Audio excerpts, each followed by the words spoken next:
جب انسان اللہ کی پکڑ کو بھول جاتا ہے تو اس کا دل سخت ہو جاتا ہے، اور سخت دل اللہ کی غضب کی نشانی ہے۔ نہ کر ظلم اس پر جو تجھ سے پیار کرتا ہے، تیرے قابل نہ سہی پر انسان تو ہے۔ خدا کا بندہ وہی ہے جو بندوں کا خدا نہ بنے۔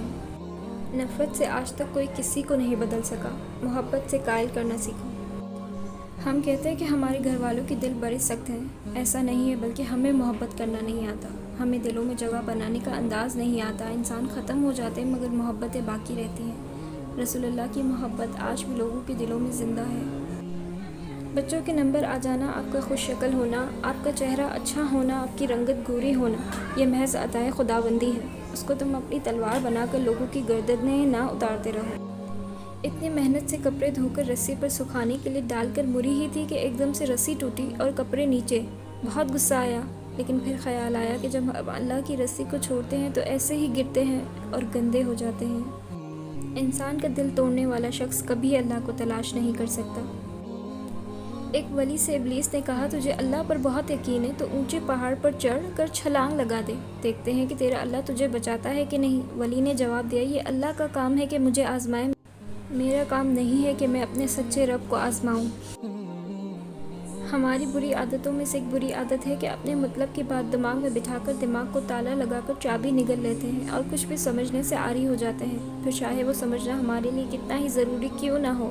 ہم نہیں سمجھتے کہ کہیں کسی کی بات مان لینے سے ہماری انا کو شکست نہ ہو جائے، کیونکہ بعض اوقات ہماری انا ہمارے ایمان سے بھی اوپر چلی جاتی ہے۔ کسی نے کیا خوب کہا ہے، کیوں نہ تماشا ہو جب انا بے تحاشا ہو۔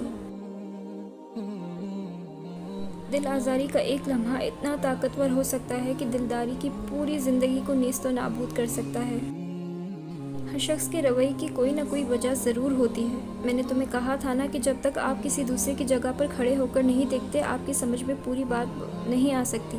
ہر کہانی کی دوسری سائڈ ضرور ہوتی ہے۔ جو ذرا سی بات پر دوست نہ رہے تو سمجھو وہ دوست تھا ہی نہیں۔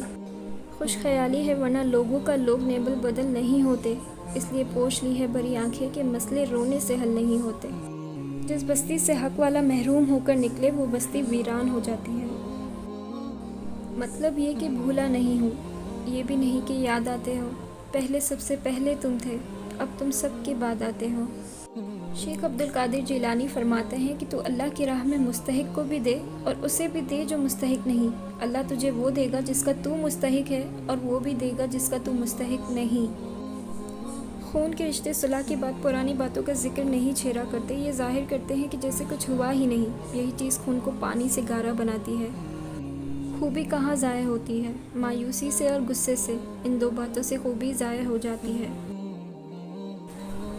اپنے رب کا انکار کرنے والوں کے اعمال راکھ کی طرح ہوں گے، جس پر آندھی کے دن میں تیز طوفان آ جائے تو وہ اپنی کمائیوں میں کسی شے پر بھی قادر نہ رہے۔ یہی دور کی گمراہی ہے۔ جس نے کسی کو اکیلے میں نصیحت کی اس نے اسے سوار دیا، اور جس نے کسی کو سب کے سامنے نصیحت کی اس نے اسے مزید بگاڑ دیا۔ برائی کرنے والا کسی کے ساتھ نیک گمان نہیں رہ سکتا، کیونکہ وہ ہر ایک کو اپنے جیسا خیال کرتا ہے۔ رشتے اگر بکھر جائیں تو آگ لگانے والے بڑھ جاتے ہیں۔ شرک کے بعد بدترین گناہ اللہ کی مخلوق کو تکلیف پہنچانا ہے۔ بڑی تپش ہے اپنے گناہوں کی، شہر کا موسم خوشگوار نہیں ہوتا۔ دن بھر کرتے ہیں نفرتیں انسانوں سے اور کہتے ہیں راضی پروردگار نہیں ہوتا۔ ایک مرتبہ امام زین العابدین کھانا تقسیم فرما رہے تھے، ایک شخص کی باری آئی تو اس نے کہا، مجھے پہچانا؟ آپ نے فرمایا کہ میں تجھے کیسے بھول سکتا ہوں، تم وہ شخص ہو جب ہم کربلا میں قیدی تھے تب تو نے ہمیں پتھر مارے تھے۔ اس نے کہا، آپ پھر بھی مجھے کھانا دے رہے ہیں؟ آپ نے فرمایا، اس وقت ہم تیرے در پر آئے تھے وہ تیرا سلوک تھا، لیکن آج تو ہمارے در پر آیا ہے اور یہ آل محمد کا سلوک ہے۔ حقوق اللہ میں معافی شرط ہے اور حقوق العباد میں تلافی ضروری ہے۔ معافی اور تلافی کے بغیر والے کیس کا فیصلہ بروز قیامت ہوگا۔ اپنے کیس کا فیصلہ دنیا میں ہی کروا کے جائیں، حشر کا معاملہ بہت نازک ترین ہے۔ کوئی آپ کی اداسی کو اس وقت تک محسوس نہیں کرتا جب تک کہ یہ غصے میں تبدیل نہ ہو جائے، اور پھر آپ برے کہلاتے اور سمجھے جاتے ہیں۔ اپنی خوشی کے لیے دوسروں کی خوشی کو خاک میں نہ ملاؤ، تمہاری وہ خوشی بیکار ہے جس کے پیچھے کسی کے آنسو ہوں۔ سنی سنائی اور بیتی بتائی میں فرق ہوتا ہے۔ دوسروں کو درس دینے کی کوشش میں ہر وقت نہ رہا کریں. پہلے محبت کے رابطے بنانے ہوتے ہیں، پھر اس پر محنت کرنی ہوتی ہے. سامنے والے کو اپنی محبت کے ساتھ انوالو کریں، پھر جب اس کو حکم دیں گے تو وہ ہماری بات کو دل و جان سے مانے گا. صحابہ کرام کو یہی محبت تو رسول اللہ سے ملی تھی. اتنے نرم مزاج تھے کہ دوسروں کی کیفیت کو اپنے دل پر محسوس کرتے تھے. تبھی صحابہ کرام آپ کے حکم پر اطاعت نہیں بلکہ اتباع کیا کرتے تھے. آپ ہنس سکتے ہیں مجھ پر، آپ پہ بیتی جو نہیں ہے. کسی کا دل نہ دکھاؤ. اگر اس نے صبر کر کے اللہ پر چھوڑ دیا تو تمہارے لیے مسئلہ بن جائے گا. اس شخص کو کوئی نہیں بدل سکتا جس کو اپنے اندر کوئی غلطی نظر نہ آتی ہو. قدرت اتنی پرفیکٹ ہے کہ آپ کے ہر عمل کا بدلہ ضرور لوٹاتی ہے. کسی کو خوشیاں دو گے تو آپ کے دروازے پر خوشیاں دستک دے گی. کسی کا سکون برباد کرو گے تو پھر اپنی باری کا انتظار کرنا. کسی کو دھوکہ دیا ہے تو پھر خود کو دھوکہ کھانے کے لیے تیار رکھنا، کیونکہ بندہ تو بھول جاتا ہے لیکن وہ رب کچھ نہیں بھولتا. چغل خور ایک لمحے میں ایسا فتنہ پیدا کر دیتا ہے جو کئی ماہ تک چلتا ہے. اللہ کا ایک اصول ہے، جب کوئی کسی پر الزام لگاتا ہے جو اس نے نہ کیا ہو یا ترک کر چکا ہو تو مرنے سے پہلے وہ خود اس میں ملوث ہو جاتا ہے.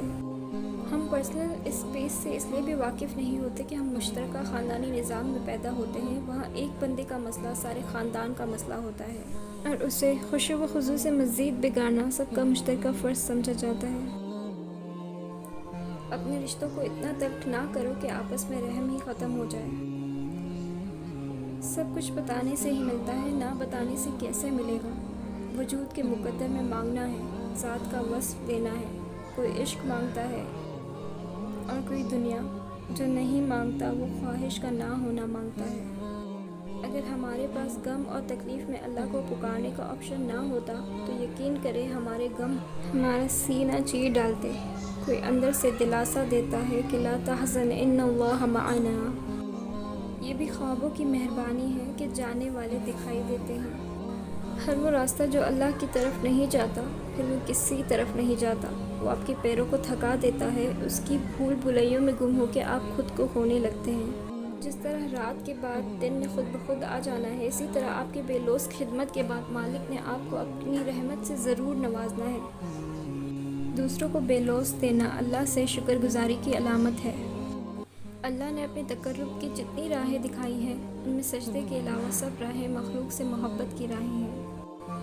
وقت اچھا ہو یا برا گزر ہی جاتا ہے، پر وقت اپنے ساتھ اچھی یا بری یادیں تو نہیں لے کر جاتا، وہ تو پیچھے ہی چھوڑ جاتا ہے. ایک انسان کے کم ظرف ہونے کے لیے اتنا ہی کافی ہے کہ جب اس سے اختلاف کیا جائے تو وہ چنگھاڑنے لگے. دنیا کا سب سے خوبصورت انسان وہی ہے جس سے بات کرنا آسان ہو، جس سے مشکل میں مدد مانگنا آسان ہو، جو دوسروں کے دکھ اور درد میں شامل رہے، جو آنسو پوچھنا جانتا ہو، مرہم لگانا جانتا ہو. خود کو ایسا بنانے کی کوشش ضرور کریں، اور اگر آپ ایسے انسان ہیں تو یقیناً اللہ نے آپ کو بہت خاص بنایا ہے.